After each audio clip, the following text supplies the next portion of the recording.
Okay, I think we're live. Right. Yeah. Let me just check. I'll pull up the website. Yeah.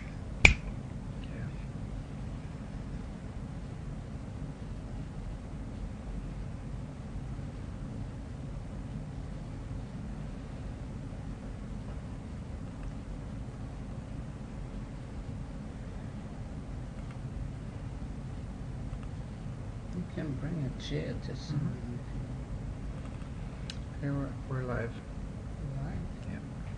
Hello. Thought I wasn't coming. Better late than never. Welcome, spiritual warriors.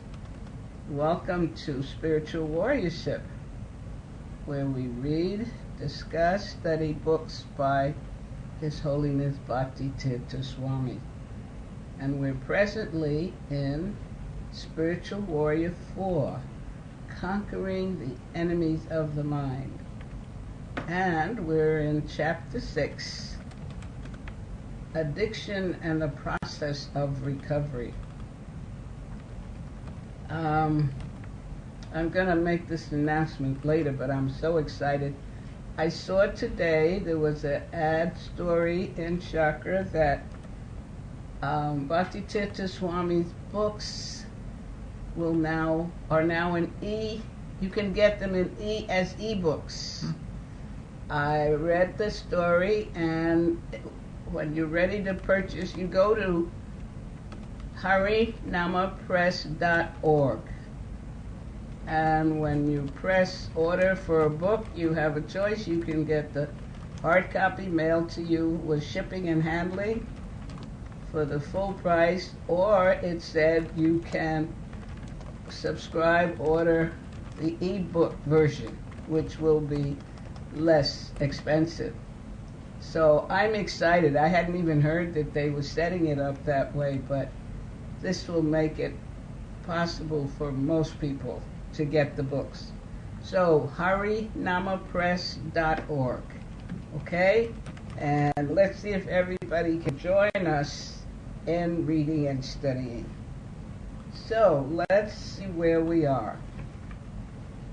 The chapter is entitled Addiction and the Process of Recovery. Now, Bhakti Tirtha Swami, what he's done here is to increase our awareness of what is called spiritual emergency or spiritual crisis. And some label it that it's nothing more than a mental disorder. But he gives you more than that. Because what he tells us, it's something going on in the consciousness, and it can place you at a point where things appear so differently to you. He tells us that certain people have the ability to develop a higher consciousness or develop entirely different perceptions. And in many cases, though, they cannot properly understand or identify these feelings.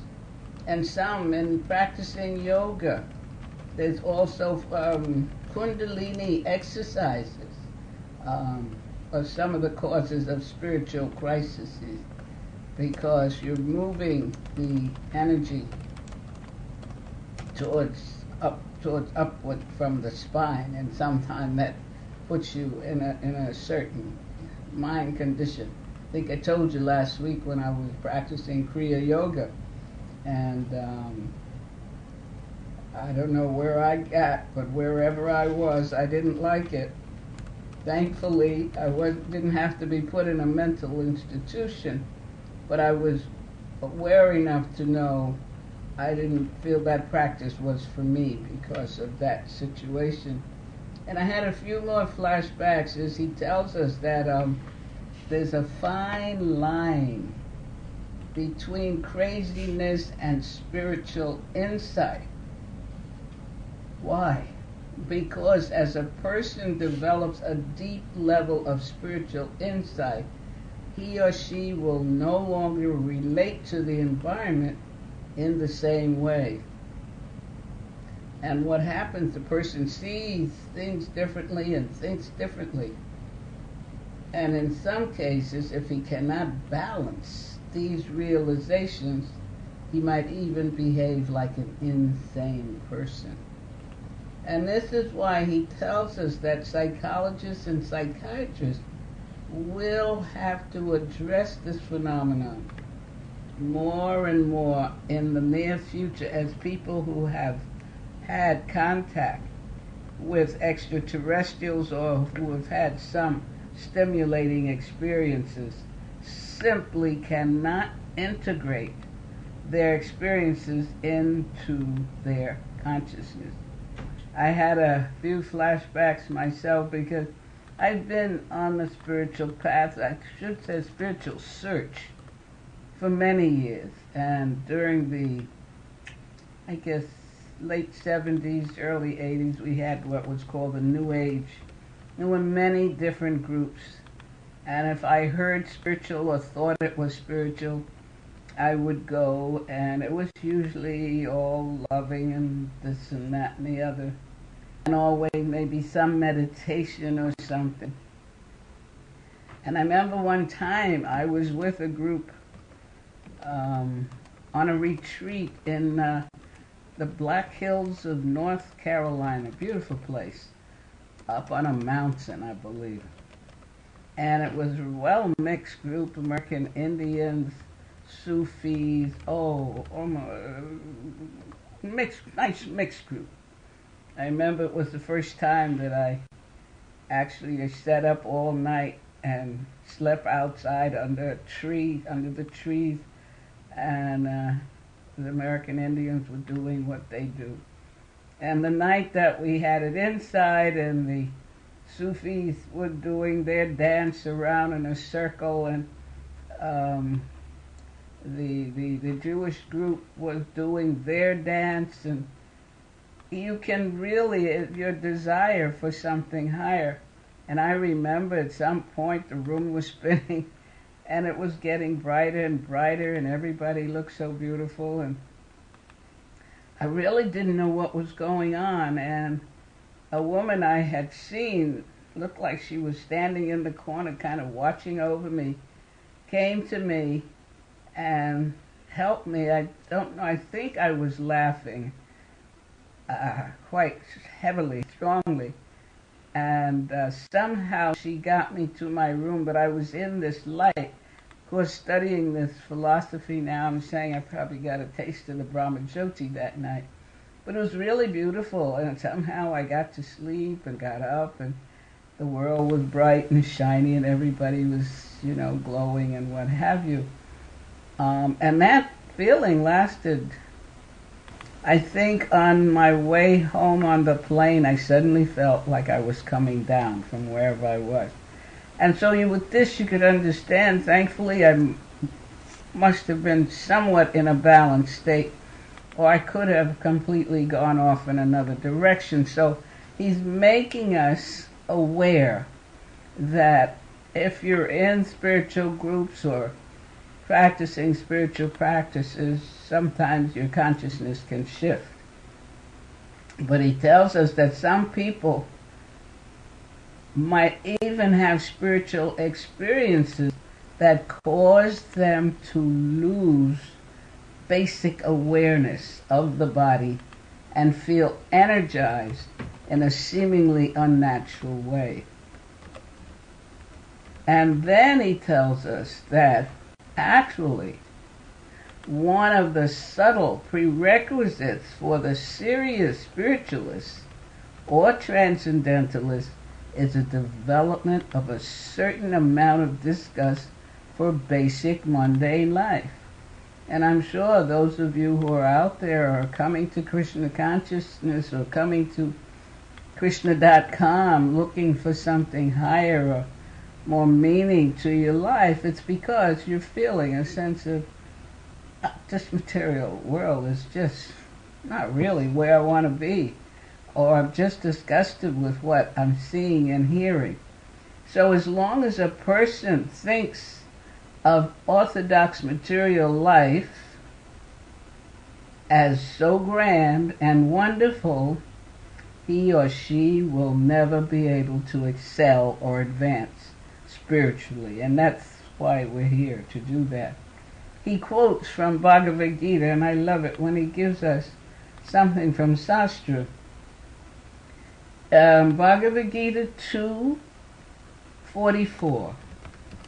In the minds of those who are too attached to sense enjoyment and material opulence, and who are bewildered by such things, the resolute determination for devotional service to the Lord does not take place. So it takes a certain shift in our thinking that really amounts to a disgust of this mundane world. So I don't want to do too much reviewing, because what he's going to do, what he's done as we go along, he compares the aspiring spiritualist to a recovering addict due to many attachments and temptations that continue to enslave. So he's going to take us to one of his meditations. Now, before he did that, he delved into the 12 steps from Alcoholics Anonymous, and we went through those last week. And if you were with us, remember I had quite a few realizations of how my spiritual life has been moving along, and how there has to be a shift in consciousness, or foremost, there has to be a sense that there is a greater power than I, and that I cannot do anything myself. I'm not the doer. And of course, I feel fortunate in that I've come to a teaching and philosophy to know who that greater power is, and who I am in relationship to him, which makes it much easier when these spiritual emergencies arise. So we're not going to go through the 12 steps. What we're going to do is go to where he says, this is where I left off last week. In order to achieve permanent success in this process, that's the recovery process as listed, we must replace our previous culture, understanding, and environment with a more supportive one. And again, as I said, many of you who are here at Krishna.com, you're coming looking for something a little higher, or to encourage you as you're searching for spiritual awareness or self-realization. He says that furthermore, we will develop strength by just realizing the gravity of our low position and the need to get additional support. Although there's some general knowledge about treatment of physical addictions, unfortunately very few therapists in the world know how to treat a spiritual crisis, because it goes beyond just the physical addictions. Such people are undergoing a change in their consciousness due to some paranormal experience. And that experience may manifest as erratic or seemingly incoherent behavior. Now, I remember when I was studying psychology, there was a what do you call it there? A process, psychosynthesis. It was interesting. The founder of that particular discipline was Roberto Assagioli, who had been, I was going to say a disciple of Freud, but he was one of, I don't know, one of his students or co-workers, but he realized that how Freud was bringing out psychology. There was more to it than that, and it went to a deeper level.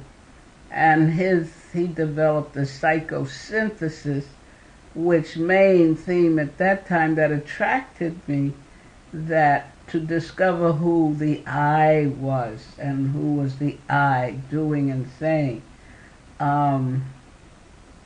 It didn't get into transcendental, but it did attract me, and I did take some classes with them, which I found was helpful, because at that time it made me realize that a therapist or a counselor really needs to have a spiritual foundation or a sense of what occurs or can occur in shifting of consciousness. And this is what Bhaktitirtha Swami is telling us about. Because he says that some therapists are gradually beginning to understand that the intense craving felt by alcoholics and drug addicts is really a craving for higher love and realization. And until we have reached the point of liberation, we will remain addicted to various types of sensual stimulations. However, this program is designed to help in some important ways. We must exchange external behavior while simultaneously going deeper to alter internal awareness and dialogue. And if you notice, he's always sending us within. We must go within to check and see what's really going on there. So he tells us now he would like to share a meditation from his book, The Beggar. He has 4 beggar books, all his meditations and prayers.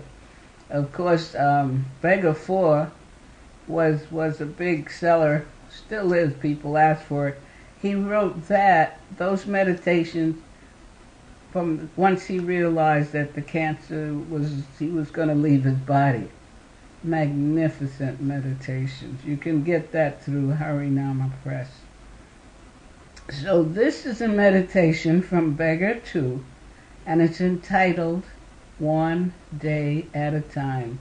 And I'm sure that phrase is not new to you. How many are in the chat room? Is it, At the moment, only one other person besides me. who? One other person named Krishna. It may not be his real name. Okay. Probably a lot more people watching internationally in the chat room. That's what, okay. I want to see if any of my old friends were back. He tells us that this particular meditation compares the recovering addict to the aspiring spiritualist.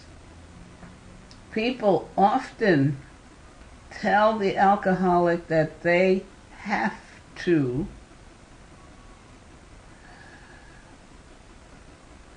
have a great and serious problem, but the addict should never consider it to be insurmountable. Now, sometimes, if a goal seems inaccessible, we will not even begin the process. However, if we take one step at a time, we will gradually finish one level and move to the next. What just came to my mind, we used to say years ago, again, in this same vein of it not being inaccessible, one step at a time. And the fourth phrase was how to eat an elephant one bite at a time. Of course, I wasn't a strict vegetarian then, so I could make that joke. But it's always been there to remind people if things seem kind of difficult, you take one step at a time, you take one day at a time. And this is what he's trying to help us here with whatever our addictions are and our desire to become full-time spiritualists, or I love Prabhupada's expression, fully Krishna conscious. So he says, if we take one step at a time, we will gradually finish one level and move to the next. And the process of recovery incorporates this concept of living one day at a time. It encourages us to focus on the immediate achievement without looking at the rest of the week, the month, the year. And sometimes that's what holds us back, you know. What if, or suppose I don't by such and such a time. And we don't know what that time ahead holds for us, but because it's really what we do in the present moment that makes the difference in our next moment. So by living one day at a time, we can do our best in the present, which will also help us prepare for the next day.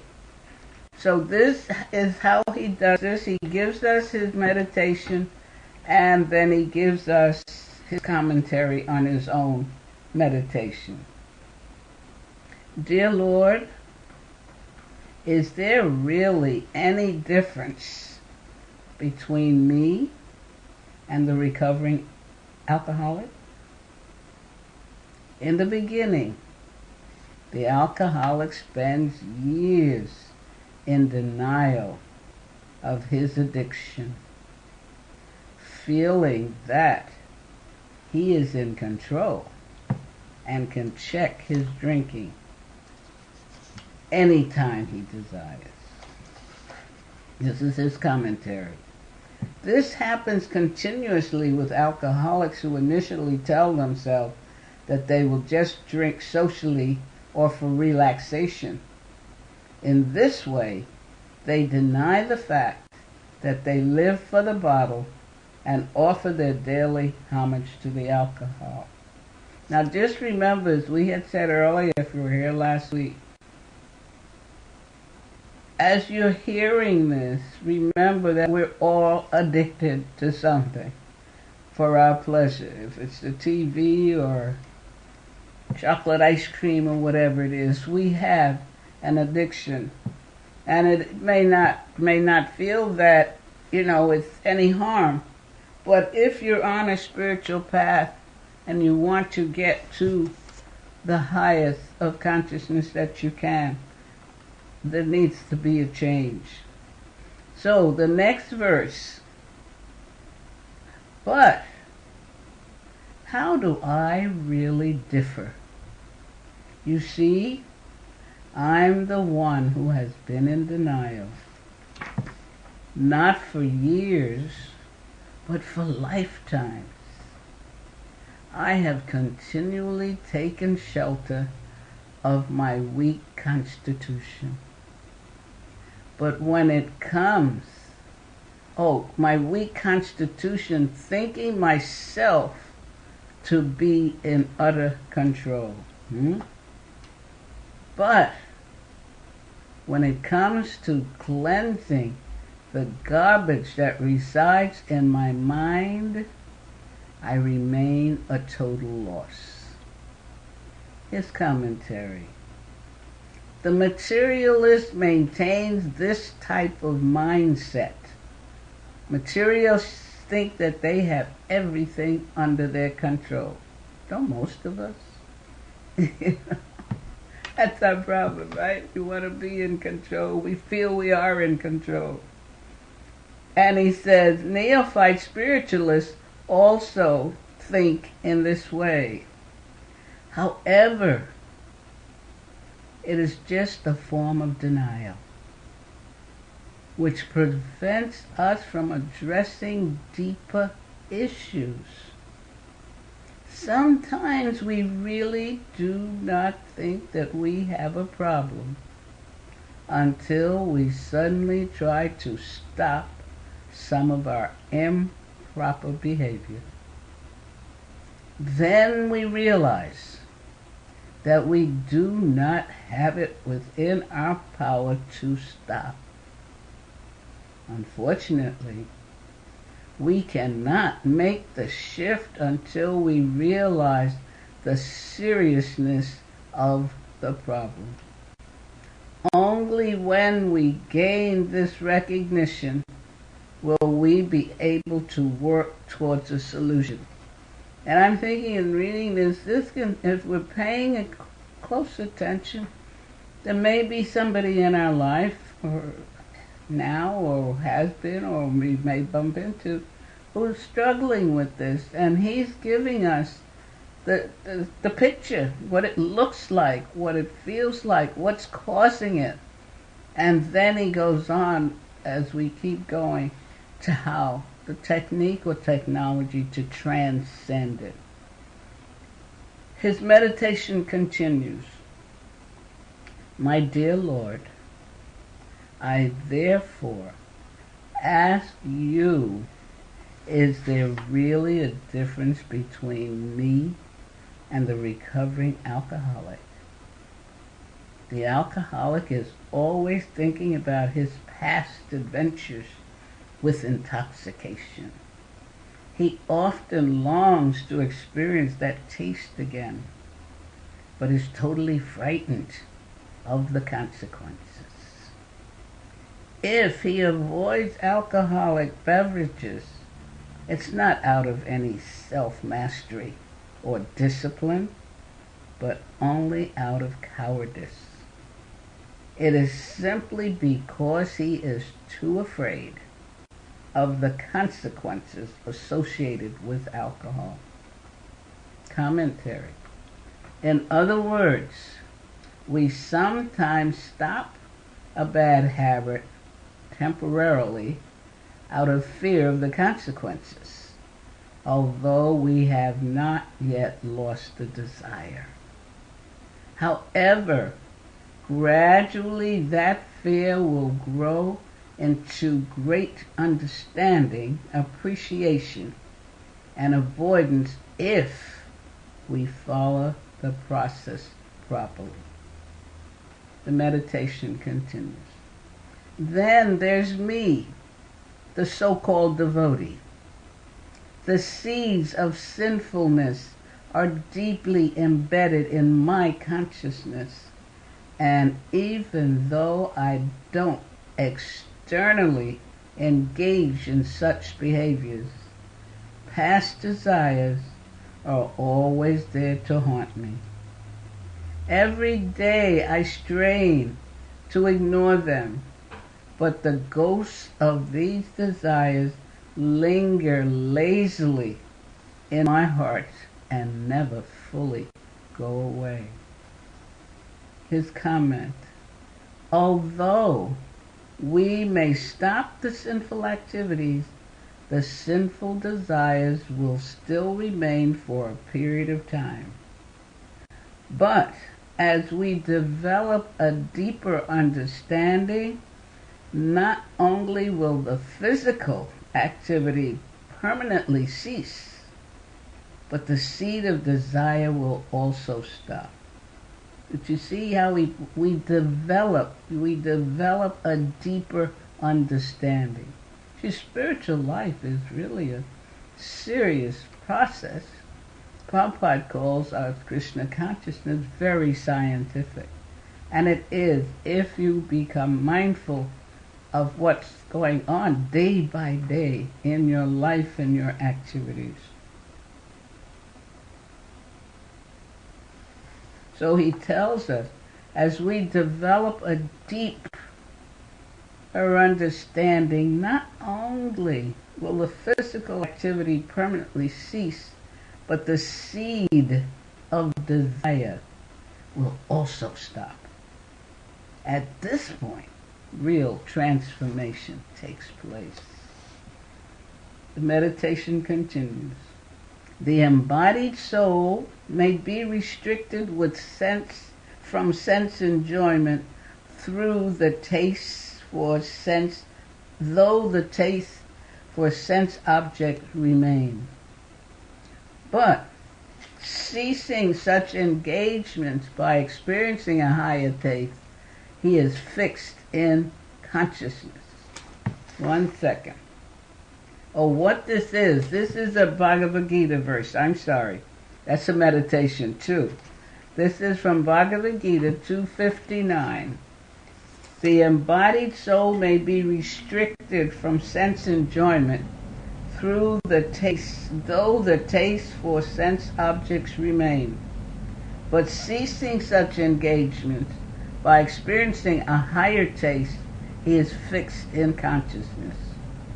And Bhakti Tirtha Swami comments on that, stating the recovering alcoholic is completely aware of the seed of the desire. Sometimes addicts will say, I have been abstinent for 20 years. This means that although they have not taken the alcohol in over 20 years, they still realize what can happen under certain circumstances. They understand that there is always a chance of once again falling prey. My dear Lord, he continues, I therefore beg you, please tell me, is there any really difference between me and the recovering alcoholic? When former alcohol abusers associate too intimately with one another, they sometimes resume their enslavement to the substance. Collectively and individually, they begin to worship it, meditate on it, and think incessantly about various intoxicants. When separated from the bottle, even for a moment, they begin to feel as if that separation were lasting for 12 years or more. Commentary.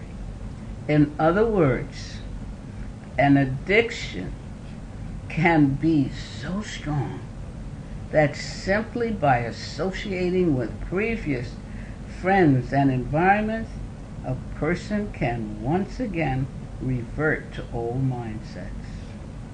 An alcoholic with alcoholic parents especially has a greater tendency toward the addiction because it runs in their genes. Due to their family members, they may also carry within the subtle body as well as a physical body the tendency to absorb themselves in certain intoxications. For instance, we often see that alcoholism has become such an extensive problem in the Native American culture. Alcoholic parents greatly affect their children because whatever the parents drink, eats, and thinks directly affects the children. His meditation continues. My addiction was to the cinema. I remember how, not very long ago, I would go to the video store and come home with hours worth of movies. Just one night without a video would feel to me like an extended jail term. Therefore, I ask you, dear Lord, is there really any difference between me and the recovering alcoholic? The former drinker tries to reject everything unfavorable to his sobriety, and he eagerly embraces everything that supports it. But all the while, he forgets that the great majority of his existence is unfavorable, because a life of continuous fear and struggle to avoid old patterns and old associates is in itself a hellish challenge. I too am in this predicament because I must avoid so much of what used to bring me pleasure. now that I realize how incarcerating these activities are. In one sense, a process of recovery is a type of hell because the addict must constantly fear situations or relationships that will stimulate the addiction once again. He continues, "What then, O Lord, is the difference between me and the recovering alcoholic who goes through his day upholding a pretense of normal behavior? Although on the outside he appears to be coping, in that part of him that no one sees, he is internally crying out and struggling because his addiction has suppressed all other desires.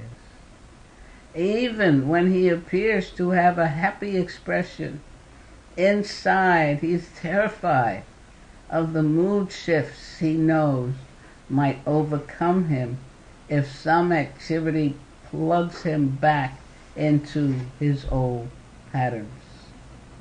Commentary on that. Not all alcoholics have such an obvious problem that makes them dysfunctional. Many go to work every day and perform tremendous activities, but they remain fueled and supported by the alcohol. The alcohol will become such a wonderful force that it even suppresses a person's other desires.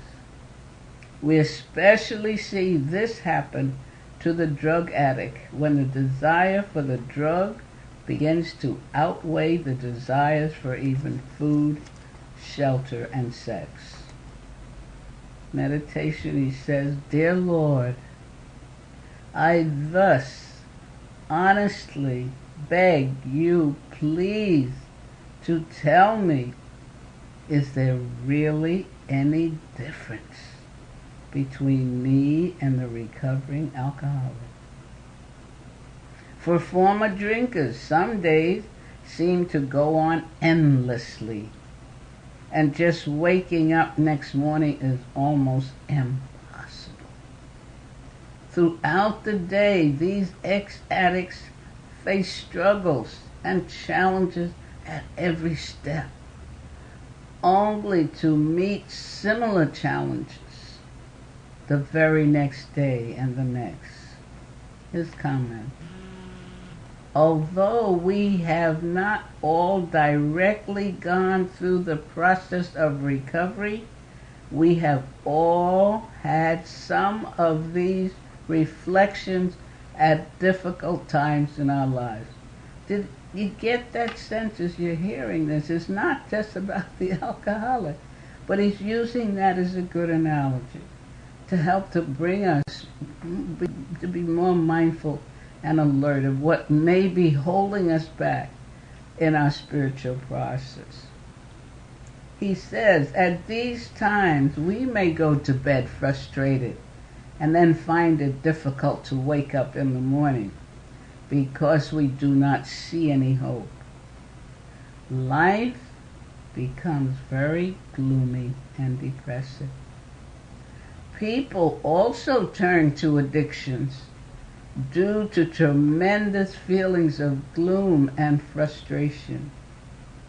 Whether they have a job, a family, and money, or they lose all of these possessions, they simply feel miserable.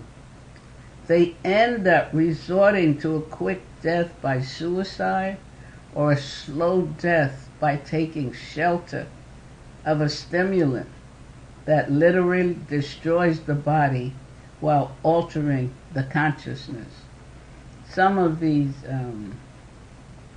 descriptions of feelings, if you've been listening, I'm remembering when he speaks about the dark night of the soul, when we can go through certain feelings and emotions that feel like, what's going on, where am I going? But it's reaching, I call it crossroads. I remember as I got more into the study of this philosophy, I would go through periods where I would just cry. And like the tears would come and I'm crying and why am I crying? I couldn't know why, but it was like so difficult to make it from one day to the next. Until though, again, this is why hearing is so important. I was able to get to hear Srimad Bhagavatam class every day, almost every day, when Bhakti Tirtha Swami would give class. And I was reading. And I began to realize or sense that on some level of consciousness, I was making a shift. And it was painful. And it wasn't that I could say, oh, I'm changing this habit to that habit, but it was like on a subtle level. But it was painful and I would just cry. But at some point I began to accept and see the tears meaning I am making a shift and growing in my spiritual life. Of course, as he said here about association and environment, I was fortunate that I had the devotees. It was then the Institute for Applied Spiritual Technology, and I could go. Sometime I'd go and spend the whole weekend at the Institute house and hear about Krishna and talk about Krishna and have all the books to read to get me through. So if there's a desire for spiritual growth, it will happen, and yet it could take you through some of these feelings and emotions, but you mustn't give up. Day by day, that's what we're reading. He's saying that this is his meditation, as former drinkers look to the future, sometimes all they have to look forward to are adversities and more tests. And again, I remember in one of his books he was saying that we have to be tested. The Lord wants us more than we want him, but he has to be sure we're serious. And you don't take something serious unless you have to really focus and work at it. So these recovering alcoholics travel around and explain to current addicts how their higher power has allowed them to give up alcohol and how others can accomplish this arduous task. Recovering alcoholics even boast of being sober for 5 years, 10 years, 20 or even 25.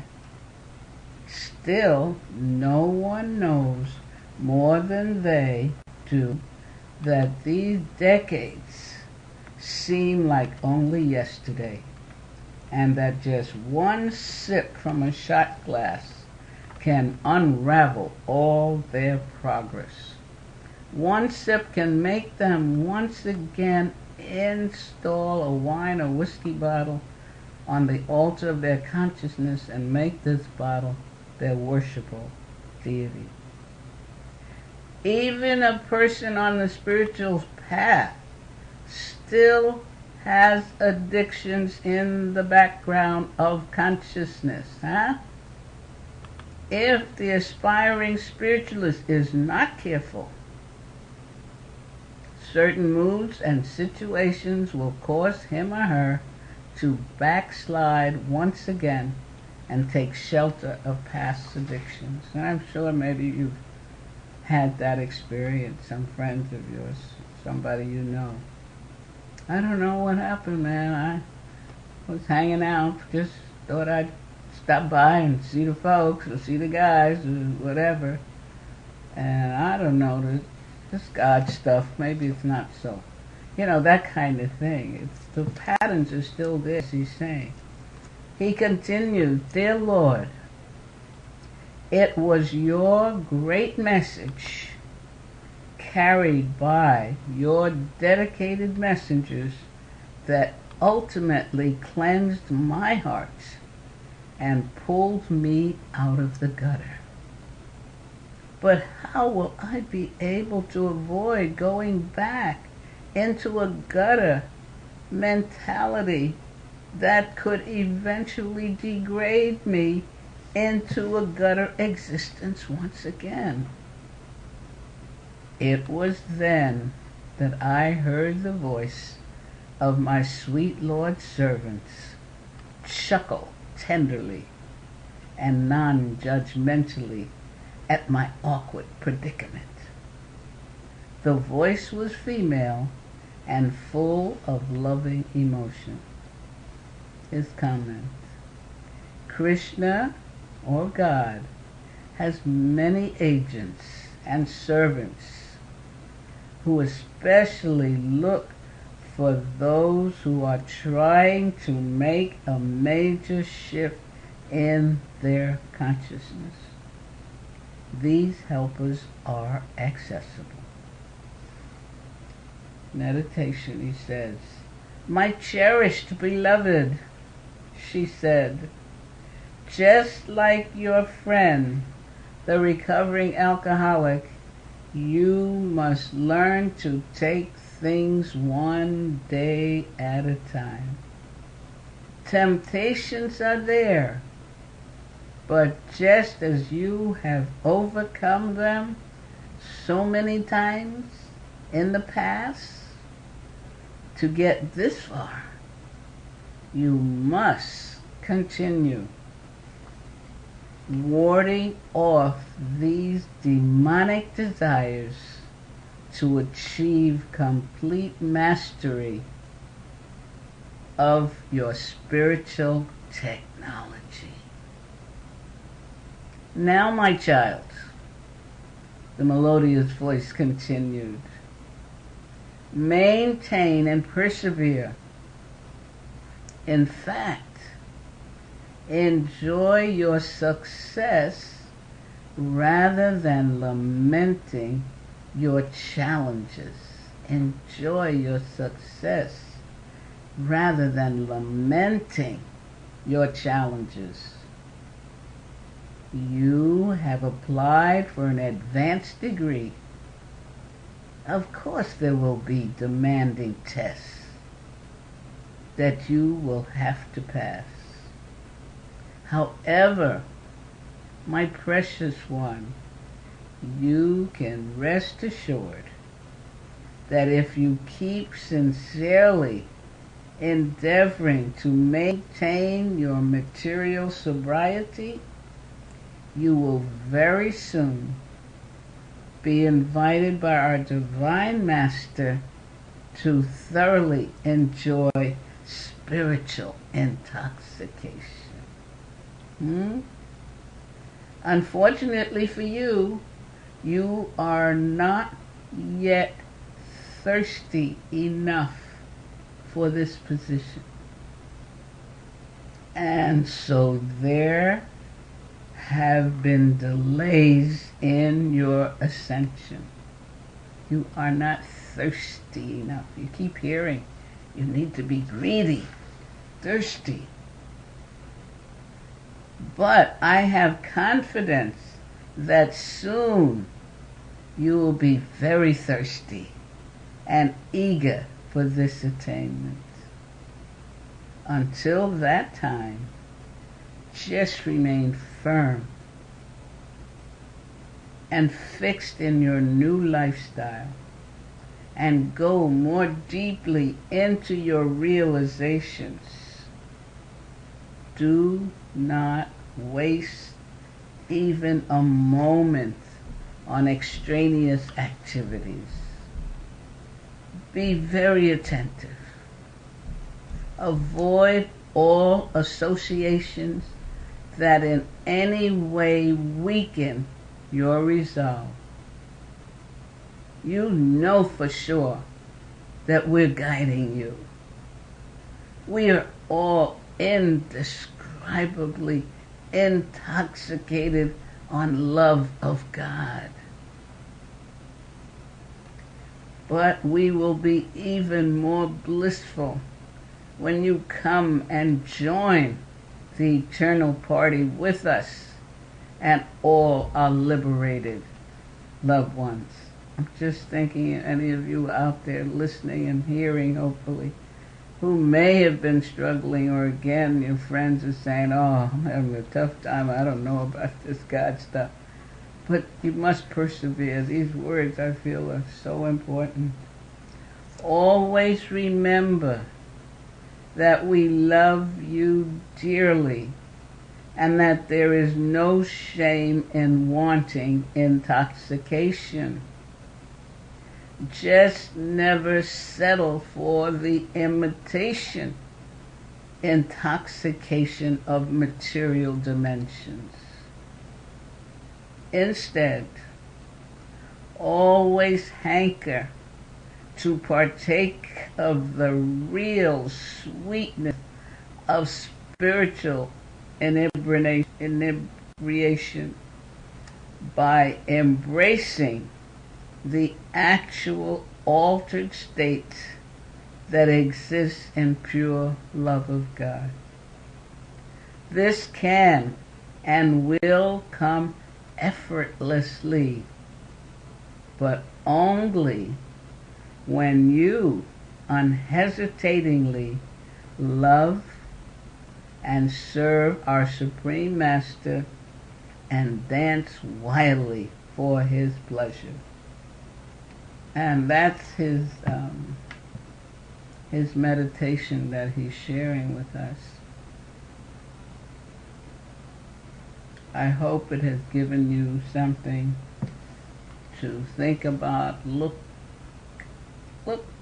within yourself, introspect, and see if there's any addictions that you've been in denial of or just not paying attention. And you don't, they're simple sometimes. A few weeks ago, my internet went down or something happened with my computer. And I called the computer doctor and he says I'll have to get it to him. And somehow that worked out and the computer went out the house. And for the first 2 days, I realized how much I was addicted to the computer. Even if I wanted to make a phone call, I wanted to go in my address book to find the phone number because it wasn't in my phone. And something would come up, oh, I have to send her an email. It was quite a lesson. And I realized, I think by the third day I settled in, realizing I could live without this computer. Yes, there was some things I'd like to check, but I didn't need to be, I was some anxiety. So, and this is what I'm saying, we have to be mindful, and the Lord, he says here, always we love you dearly, and there's no shame in intoxication, there's no shame in me finding out how much I wanted to get onto that computer. But I was able to settle in and pay more attention to that Master, that Supreme Lord. I think I chanted a few extra rounds even to make up for it. But it's being mindful and aware of what's going on in our lives and how thirsty we are for greater spiritual growth. So I'm going to stop there. We'll finish this chapter prayerfully next week, but I hope it's given some thought. It's a lot of things to think about. Any comment, any questions from anybody in the chat room? Anybody talking? Nobody's talking. Okay. And who's there again? There's some problem with the chat room. people are having a hard time logging in. Oh. So they're all listening and watching, but they're not in the chat room. I just had somebody confirm that they couldn't figure out how to log Oh, okay, because I know Bhuvan Mahan said he was going to in. I'm definitely sure be there's there a tonight. few people watching. Okay, well, there we go. Can't always have it our way, but if you have ears, you can hear. I'm thankful to be here to bring you this message from His Holiness Bhakti Tirtha Swami. And don't forget now, I'm just finding out myself, you can get the books in e-book formation. harinamapress.org. Go check it out, and maybe everybody will be adding these books to their library. Okay, for another week, have a blessed week. Krishna bless you all. Thank you for coming. And I wish you a Hare Krishna.